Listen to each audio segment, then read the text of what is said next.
Perfetto. Dai Gianna.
Perfetto.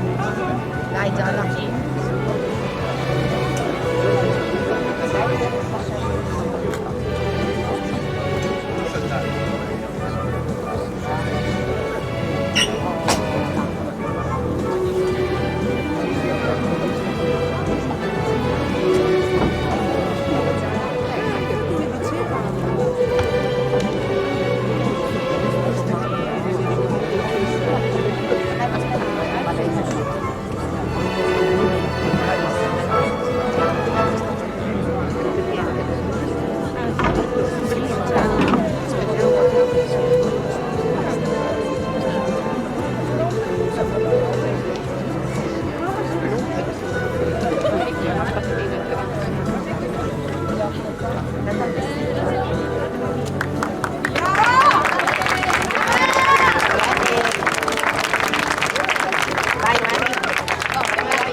Un gioco di arte. Queste ragazze hanno presentato lo scorso anno al Festival Biblico un lavoro bellissimo che le nostre eccessive persone non hanno visto, però un lavoro scritto sulla donna, preso come ispirazione dall'episodio non bellissimo successo diciamo contro la violenza alle donne e alle ragazze, però prendendo poi alcuni brani, alcune citazioni della Bibbia elaborate con delle canzoni e altre cose. Quindi una piccola cosa, è stato un bel successo, non riescono. Quest'anno sarà meglio, ci saranno più ragazzi. Allora, cominciamo dal mare verso un orizzonte nel futuro. Un applauso.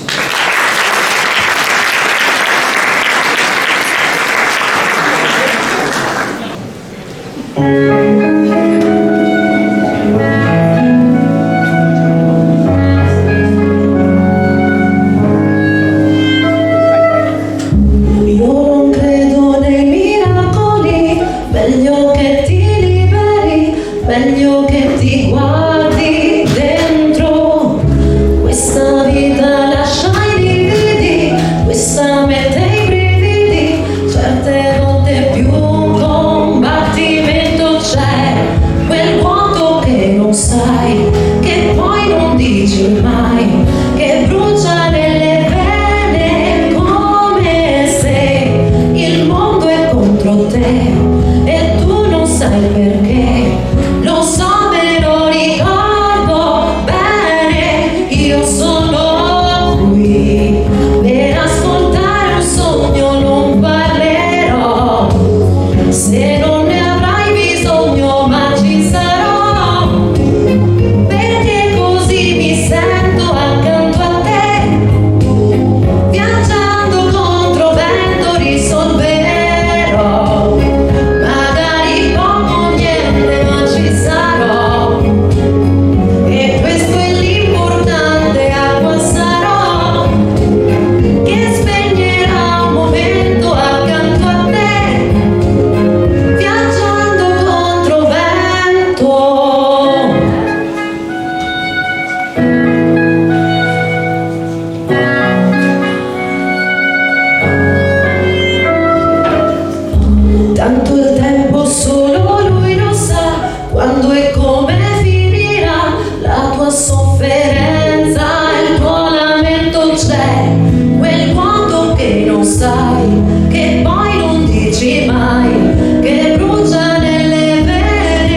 Allora, un altro applauso a queste ragazze, abbiamo fatto anche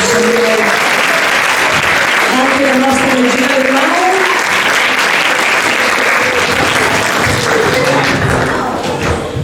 Ringraziamo la professoressa Pilla e la professoressa Nespoli che traducono sempre in maniera splendida. La professoressa Nespoli ha anche sostituito una ragazza all'ultimo che gli è mancata la voce. È andato tutto bene? Siete contente? Sì. Grazie.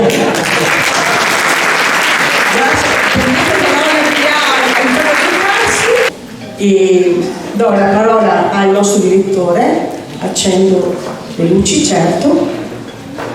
Ecco. Vincenzo Giannotti. Grazie.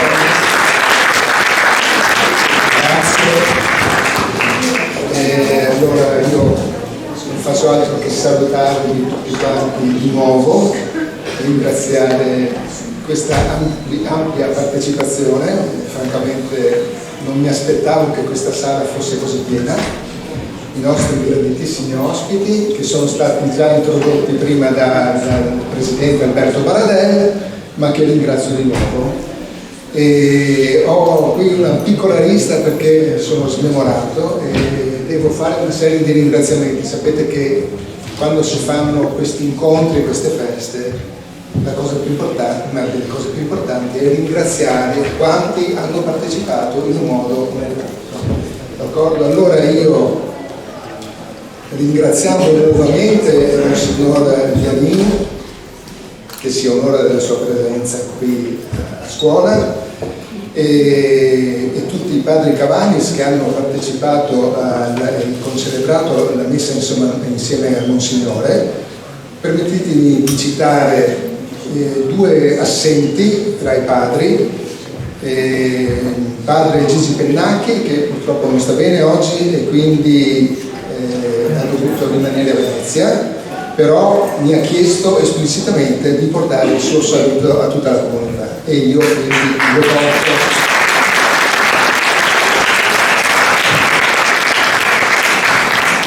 E poi il padre Emanuele Rosa, che è il preposito generale della congregazione, che è attualmente in Mozambico, dove la congregazione ha una scuola, una delle tante scuole che ha in giro per il mondo. In Mozambico ne ha, in Repubblica Democratica del Congo, molti in America Latina, in Brasile, in Ecuador, in Bolivia e una in Estremo Oriente, in Filippine, Timor-Est e anche in Vietnam. E quindi un grande applauso anche a questa scuola perché noi siamo i Cavanis di Chioggia, però siamo una piccolissima parte, diciamo, di questa grande comunità che comprende scuole di tutto il mondo e di questo siamo anche molto orgogliosi. E, oltre ai padri, non ho citato il padre Wilson, non ho citato il padre Monica, è venuto fin da Roma per stare con noi, che ringrazio naturalmente, molti altri che non cito, non riesco a citare. Vorrei chiamare per nome le ragazze che sono, credo, già uscite dello spettacolo, che sono Viola, Gloria, Cauca, Giada, Lisa e Noemi.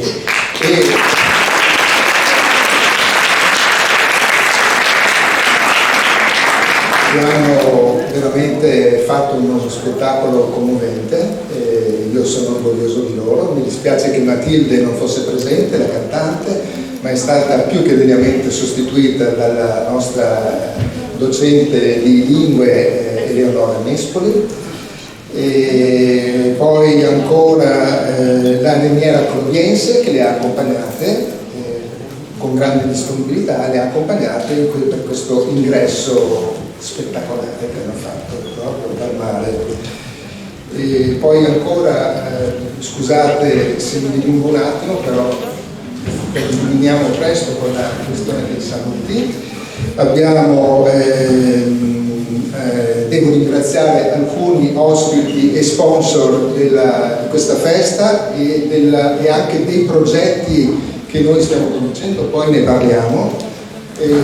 Tra questi vorrei citare la ripresa di Marino Pinato che ha realizzato anche questa sala, oltre alla facciata per esempio della scuola, e oltre ad altre ristrutturazioni che sono state fatte e che oltretutto contribuisce alla riuscita di questa festa.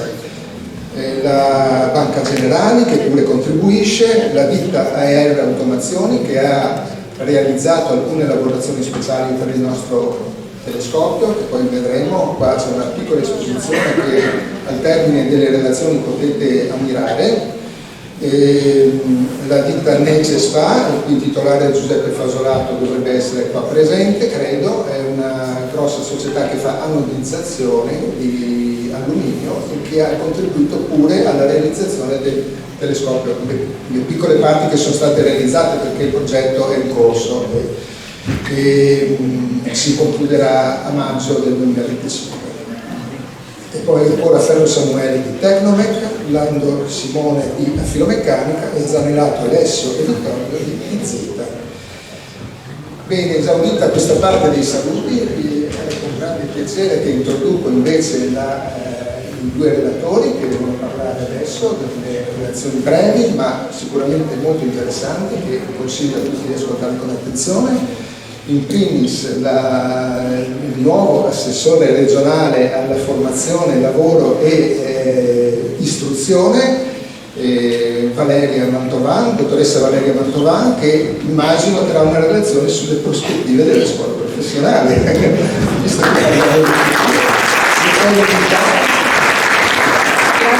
Grazie a voi, è un onore essere qui con voi a celebrare questo traguardo importante e significativo. Un traguardo che non segna solo il passare del tempo, ma un percorso consolidato, fatto di impegno, di crescita e di successi. Oggi credo che istruire ed educare siano delle missioni fondamentali che sono il pilastro della nostra società. Noi abbiamo il dovere non solo di trasmettere nozioni ai nostri ragazzi, ma abbiamo il dovere di formare cittadini consapevoli che abbiano pensiero critico e visione. Questo istituto ha chiaramente visto cambiare il mondo intorno a sé in questi 70 anni, ma è rimasto fermo su una missione fondamentale, che è appunto quella di impegnarsi instancabilmente a formare i nostri ragazzi. E devo dire che questa passione e questo impegno si manifesta in tutta la sua forza, in tutta la sua potenza. Io chiaramente sono qui a manifestare il mio personale gradimento, ma soprattutto quello della Regione Veneto, rappresentata anche dai colleghi qui presenti e del Presidente Luca Zaia. Io dal canto mio voglio fare un particolare applauso non solo chiaramente ai docenti, ai corpi insegnanti, a tutte le autorità religiose che qui svolgono il loro importante compito, ma anche ai nostri ragazzi. Io vorrei fare un grande applauso a loro perché questo è un momento importantissimo della loro vita. In queste mura, in queste classi, in questi banchi, loro formeranno quelli che saranno poi i capisaldi della loro vita, del loro percorso, e a loro voglio rivolgere proprio un messaggio e voglio dire che devono essere ambiziosi, perché l'ambizione corretta non è sbagliata, devono essere curiosi e soprattutto devono darsi degli obiettivi, perché quando ci diamo degli obiettivi, anche quando durante il nostro percorso incontriamo delle difficoltà o degli ostacoli, troviamo la forza di superarli. E allora gli insegnanti hanno questo compito, hanno questa missione di essere al fianco dei nostri ragazzi, perché saranno i futuri cittadini del domani che andranno a costituire la nostra società, ma hanno soprattutto il dovere di aiutare a superare gli ostacoli. Io vi ringrazio, vi auguro buon proseguimento, vi faccio di nuovo i miei complimenti, il mio particolare applauso e vi auguro chiaramente buoni 70 anni e altri minimo 70 anni di successi e di crescita. Grazie a tutti.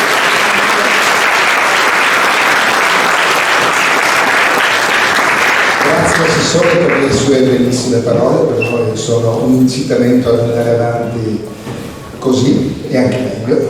Insomma, abbiamo un futuro lungo davanti, non mio ma i ragazzi qua. I ragazzi hanno appena iniziato la loro vita e ne hanno tanta davanti da guardare con speranza e con voglia di fare.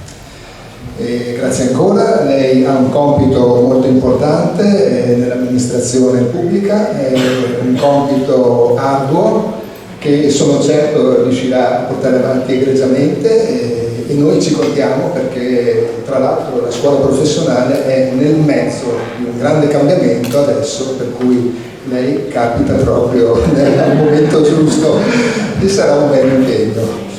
Grazie ancora. Io adesso introduco invece il secondo relatore, che è padre Alvise Bellinato, un padre Cavanis naturalmente, già preposito generale che presenterà una relazione sul ruolo dell'educatore e della famiglia nella formazione dei ragazzi. Una relazione interessantissima e Carissimi, voi sapete che la congregazione si chiama con questo nome strano che finisce con la lettera S, Cavanis, che vediamo qui sulla facciata dell'istituto, perché è stata fondata da due preti che si chiamavano di cognome Cavanis, quindi Antonio Cavanis e Marco Cavanis. E la parola Cavanis in dialetto veneziano c'è una parola che cavagna, la cavagna, sarebbe il cesto, un cesto oppure anche un nido. Quindi questo è il motivo per cui sullo stemma della scuola c'è questo nido all'interno del quale ci sono dei pulcini piccoli piccoli e una colomba che con molto amore si appoggia e porta loro da mangiare. Quindi dalla cavagna, da questo nido, da questo cesto che contiene anche i vostri figli, cari genitori, ecco, viene fuori il cognome Cavanis. E noi siamo padri Cavanis perché fondati da Antonio Cavanis e Marco Cavanis. Oggi volevo dire due parole molto rapide sulle 5 virtù fondamentali degli insegnanti Cavanis. Il padre Antonio, che era il più vecchio dei due fondatori, carissimo, diceva che gli insegnanti Cavanis, quando muoiono, andranno dritti in paradiso senza passare per il purgatorio, perché secondo loro, se avranno esercitato durante la loro vita con i figli vostri la virtù della pazienza, ogni atto di pazienza a questi ragazzi, anziché mandarli a quel paese, tu fai un fioretto, ti vuoi bene, gli dai un abbraccio, un bacino, coraggio, anziché tirare giù 4 sirache, dici con pazienza. E padre Antonio negli scritti dice, si ricordi il direttore, caro Antonio anche tu, per ricordarsi sempre, questi atti di pazienza fanno risparmiare il purgatorio. Quindi noi dovremmo passare per il purgatorio, starci degli anni lì a purificarci. Invece l'Antonio Avagnolo si presenterà davanti a Dio e Dio gli dirà: tu col gruppo artistico Cavanis vieni, entra subito senza purgatorio. Io invece, che mi sono fatto prete, mi devo fare 10 anni nel purgatorio, capito? Quindi gli insegnanti Cavanis non faranno purgatorio a patto che mettano in pratica, e parlo anche a voi genitori, le fatidiche 5 virtù dell'educatore. Ascoltate bene che sono virtù anche del papà e della mamma. La prima virtù, come ho detto, è la pazienza. Pazienza deriva dal latino patio, che vuol dire soffrire. La pazienza è quella virtù per la quale, quando tu vorresti mandare in quel paese tuo figlio perché si è comportato male, o l'alunno lo vuoi cacciare fuori dalla classe perché ha un comportamento, come diceva padre Rocco, un comportamento poco urbano, tu sopporti guardando più avanti, perché l'educazione è un investimento a lunga, ditelo ancora, a lunga scadenza. Tu non puoi pretendere di fare un'opera oggi con tuo figlio e domani tuo figlio è cambiato.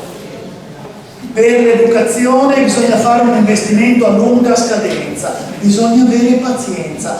I ragazzi devono passare per quella fase, guai se non passano per quella fase in cui tu dici bianco e loro cosa dicono? Nero. Cosa dicono? Nero.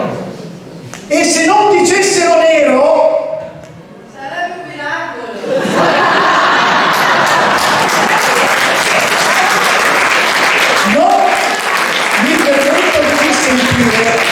Se non dicessero nero, io mi preoccuperei. I ragazzi, quelli veri, devono dire nero, devono mettere alla prova i professori, devono studiarli, devono fargli rispetti.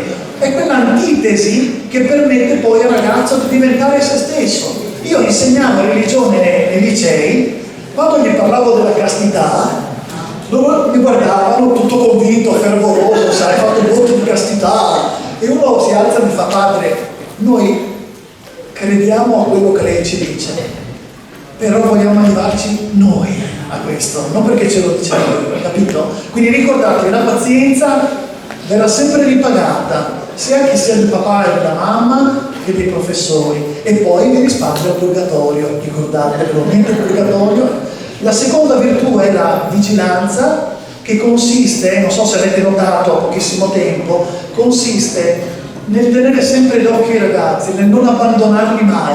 Io sono stato 12 anni nelle Filippine, nell'isola di Mindanao, quando sono andato nel 2001 la gente guadagnava $1 al giorno, lavorando 8 ore al giorno nelle coltivazioni di banane.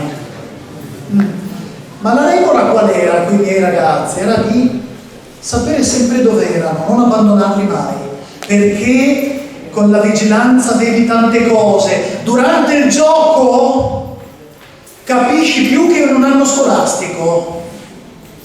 Durante una partita di calcio, durante una ricreazione, durante un teatro, vedi degli aspetti che se stai in classe solamente non vedi. Siamo d'accordo? Allora, noi abbiamo ricevuto tutto da Dio, l'intelligenza che abbiamo ce l'ha data Dio, la salute, il corpo, le virtù, la capacità manuale, una cosa sola, quindi non è di Dio ma è nostra, e questa cosa si chiama il tempo. Quando tu doni il tempo a tuo figlio, quanto tempo è che non passi un'ora a parlare con tua figlia?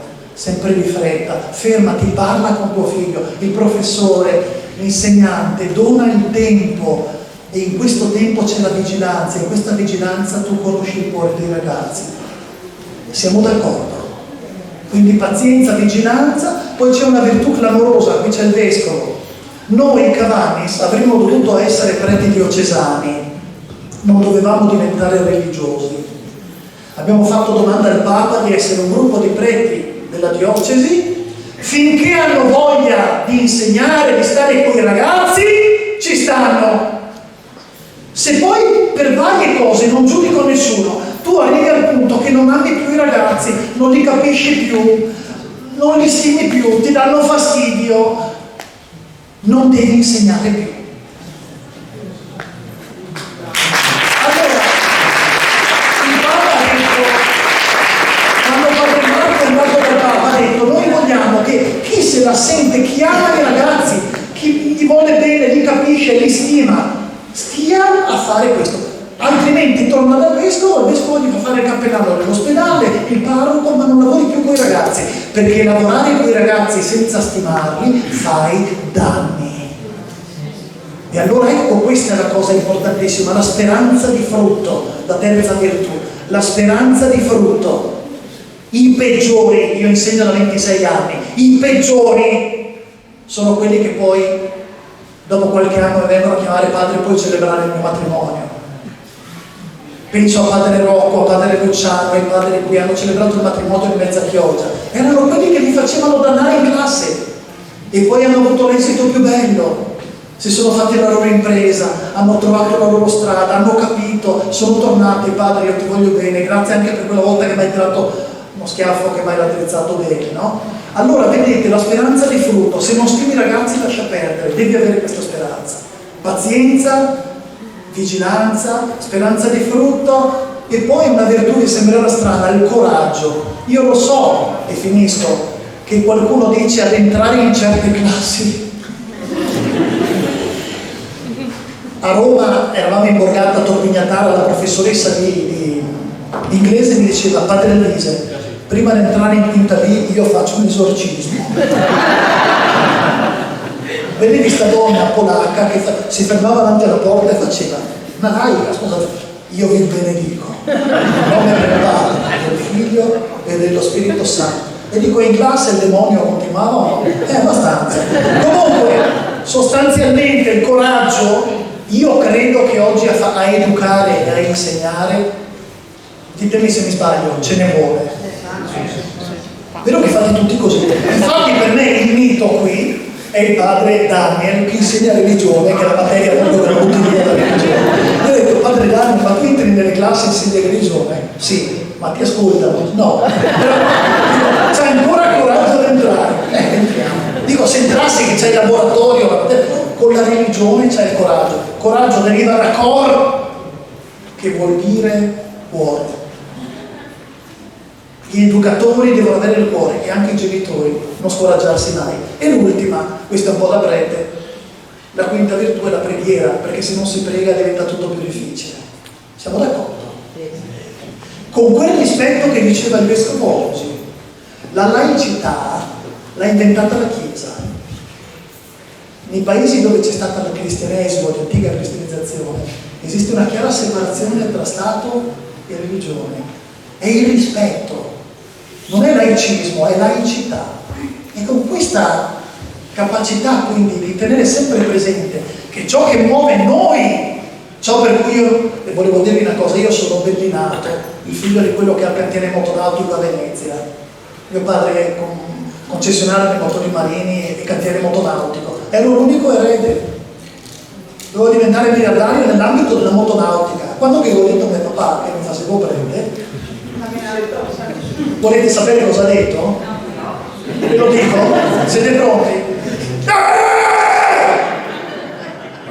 E per 27 anni non mi ha più rivolto la parola. Poi prima di morire mi ha detto grazie. Perché... Allora vedete, la preghiera, perché noi lo facciamo mossi da uno spirito di carità. Se voi chiedete ai padri perché vogliono stare con i ragazzi, loro ci mettono veramente alla preghiera, i professori la preghiera. Penso che anche nelle famiglie andrebbe recuperata la preghiera, perché dove si prega c'è la pace. In bocca al lupo, auguri, siete bravissimi.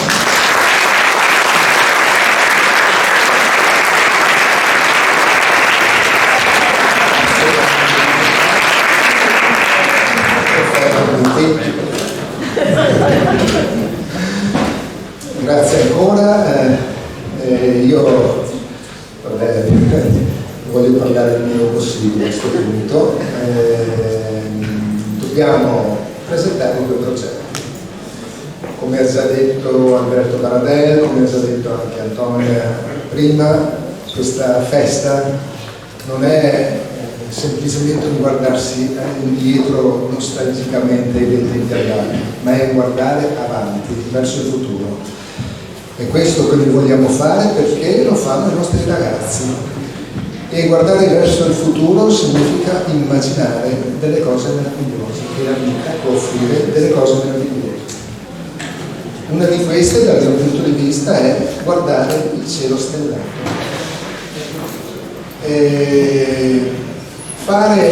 Avere la passione dell'astrofilo è avere una passione che sembra fuori dal tempo e tra l'altro in totale antitesi con quelli che sono i ritmi della società moderna, perché fare l'astrofilo, voler guardare il cielo, significa saper aspettare, come diceva il padre Alvise prima, avere tanta pazienza, perché bisogna aspettare che ci sia del tempo, che passino le nuvole, che salga la luna, che tramonti il sole, oppure che tramonti la luna, che salga un pianeta, che si presenti una cometa. Insomma, c'è sempre da aspettare. E questo per cosa? Per poi guardare questo cielo che sembra immutabile, sempre lo stesso, anno dopo anno. Ma non è così naturalmente. Chi ama guardare il cielo sa che non è così. E quindi quello che noi vogliamo fare e che cerchiamo di fare con questo progetto che si chiama Artigiani del Cielo è insegnare ai ragazzi a avere pazienza, ad aspettare anche e non passare tutto il giorno davanti a un cellulare, per esempio, che rende tutto estremamente veloce, d'accordo?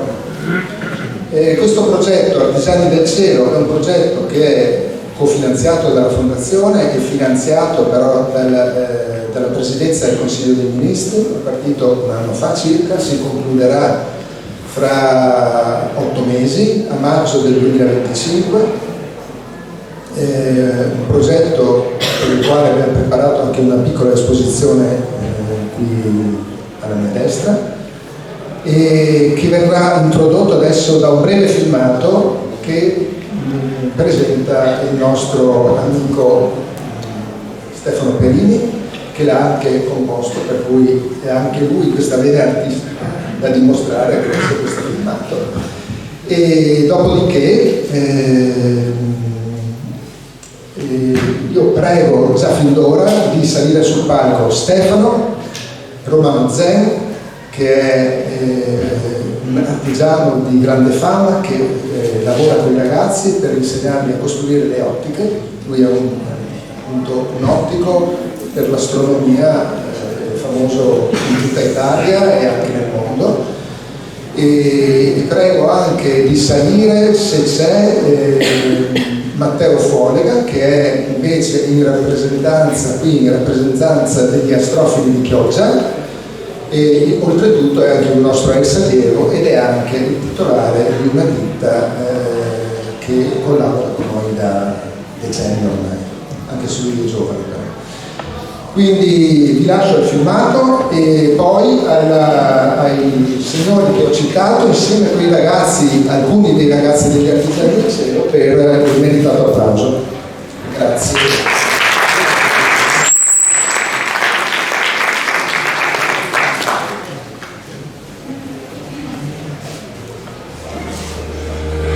Progetto Artigiani del Cielo.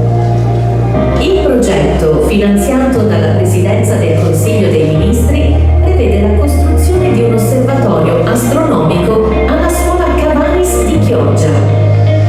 Lo scambio intergenerazionale e la riscoperta di antiche passioni sono i punti cardine di questa fantastica iniziativa. I ragazzi hanno modo di assistere a lezioni con artigiani ed esperti nella costruzione di strumenti astronomici. Inoltre, astronomi e astrofili illustrano tecniche e consigli per la lettura della sfera celeste. I ragazzi hanno anche partecipato a diverse uscite didattiche. A Venezia hanno visitato il laboratorio per la creazione di ottiche astronomiche di Romano Zen, uno dei massimi esperti nella costruzione di specchi e lenti per telescopi, e la stazione meteorologica della scuola Cavanis di Venezia, utilizzata come stazione ARPAV. Altre due interessanti uscite sono state la visita all'osservatorio astronomico di Asiago e la visita all'osservatorio astronomico di Vittorio Veneto, dove l'ingegnere Silvano Tocquet ha presentato una lezione su come si costruisce e si utilizza un telescopio di grandi dimensioni. Gli studenti del settore meccanico si sono messi già all'opera per la realizzazione di un telescopio, il quale prenderà posto in una delle aule all'ultimo piano dell'edificio scolastico. Infatti, con un tetto autoapribile, il telescopio potrà osservare il cielo notturno ed essere utilizzato dai ragazzi, dai docenti e dagli esperti del settore, e potrà essere aperto al pubblico. Inoltre, studenti di altri settori si dedicheranno all'allestimento di una sala espositiva dedicata all'astronomia e alla presentazione dell'intero progetto di osservatorio. Quindi, vedete, la nostra scuola non offre soltanto un insegnamento professionale, ma questo viene approfondito e integrato con attività interdisciplinari, utili per gli studenti che in futuro affronteranno il mondo del lavoro. Fondazione Cavanis, l'inizio perfetto per la tua carriera professionale.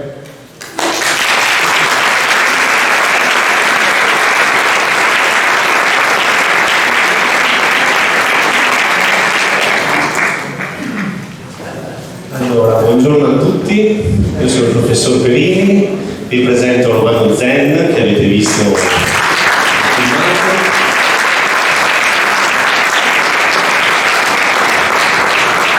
E questa è parte del gruppo dei ragazzi che partecipano a questo progetto. Avete visto, abbiamo tra le mani un lavoro veramente importante, stiamo lavorando tanto. Adesso nei prossimi mesi continueremo con i ragazzi, con gli artigiani, i professori, eccetera.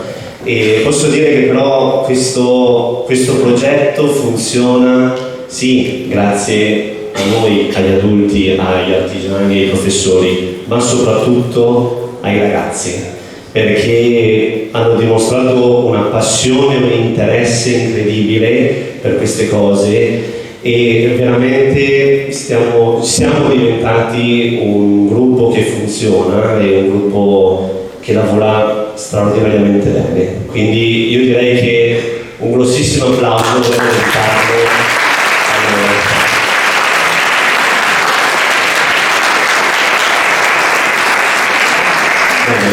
Passo la parola a Romano Zen. Grazie. Allora, quando un anno fa è venuto a trovarmi Vincenzo, il vostro direttore, nel mio laboratorio a Venezia, e mi ha detto di questa iniziativa, sono rimasto un po' sorpreso inizialmente, però poi mi ha detto che era per l'Istituto Cavanis di Chioggia. Io ho un bel ricordo dell'Istituto Cavanis perché io nel 1952 ho cominciato la prima elementare all'Istituto Cavanis di Venezia e ho fatto tutte le 5 elementari.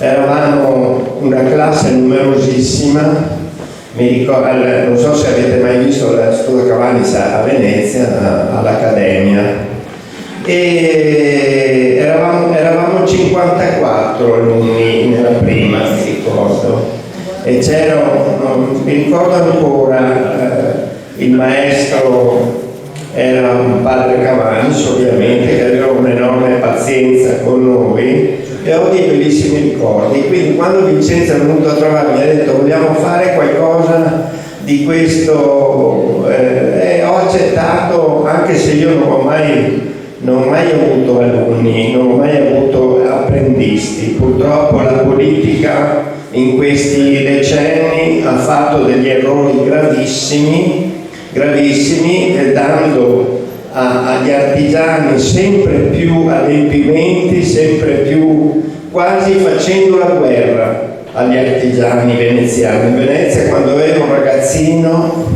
era pieno di aziende artigianali, c'era l'eccellenza nei marmisti, nei fabbri, nei decoratori. Io ho avuto un parente che era un decoratore, che era un artista veramente. Invece la politica ha fatto la guerra agli artigiani, tanto che a Venezia ormai non c'è più nessun artigiano. Forse si fa fatica a trovare un falegname, i fabbri non ci sono più. Se voi girate per Venezia e guardate le inferriate delle finestre, le balaustre, vedete delle opere d'arte di fabbri. Invece la politica ha fatto malissimo, ha rovinato la scuola. Infatti io penso che la scuola professionale, come quella che voi state adesso portando avanti, sia importantissima. Le scuole professionali, i politici dovrebbero aiutarle, dovrebbero svilupparle di più, perché sono importantissime, insegnano ai ragazzi un mestiere, ma non solo, insegnano a fare e danno anche un aiuto psicologico molto di più di quelli che tutti vanno a fare il liceo e dopo si trovano a fare l'università e adesso non si sa per niente. Quindi sì, la fabbrica di disoccupati adesso. Sì, è vero. E sembra che si siano fatti degli errori, quindi bisognerebbe tornare a rivalutare moltissimo le scuole professionali. Io apprezzo molto il lavoro che ho avuto la soddisfazione che i ragazzi, pur essendo alcuni un po' vivaci, diciamo così, non sempre tranquillissimi, però hanno avuto un grande entusiasmo nell'imparare questo lavoro, soprattutto alcuni veramente hanno già avuto dei risultati notevoli. Quindi spero che quest'anno riusciremo a fabbricare quest'ottica da 40 cm che è in programma. Ho già insegnato loro come costruire la macchina necessaria per la lavorazione, quindi spero che i ragazzi poi alla fine conservino un bel ricordo di questa esperienza e quindi poi possano diventare anche degli astrofili. Ci sono moltissimi astrofili autocostruttori che si fanno da soli l'ottica non è un lavoro facile, perché richiede molta costanza e molta pazienza e autocritica, cioè bisogna veramente superare le difficoltà, perché preparare delle superfici con delle precisioni richieste che sono delle frazioni di millesimo di millimetro richiede veramente una certa costanza. Non bisogna scoraggiarsi ai primi insuccessi, bisogna avere la testardaggine di poi riuscire. E spesso io ho insegnato a qualche astrofilo che veniva a trovarmi nel mio oratorio, gli do sempre consigli, gli faccio fare, quindi direi che è una bellissima esperienza. Ringrazio il direttore di avermi convinto a fare.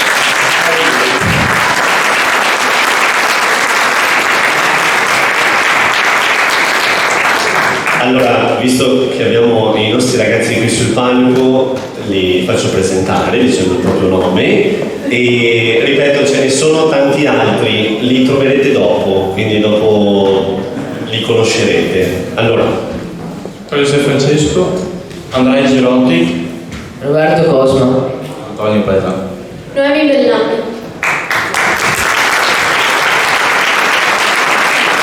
posso dire bravissimi, perché nonostante le 6 ore al mattino di lezione ci siamo fermati tanti pomeriggi con Romano Zen, ci siamo trovati di sera con il gruppo degli astrofili per vedere le stelle, i pianeti, quindi bravi.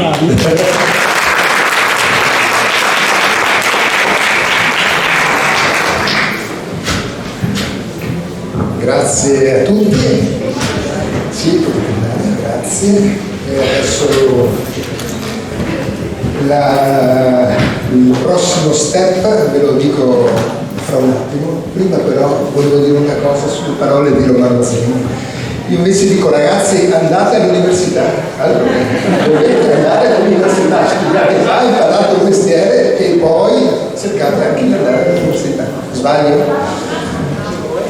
Ecco, Matteo Fonega, non so, forse era fuori a fumarsi una sigaretta, no?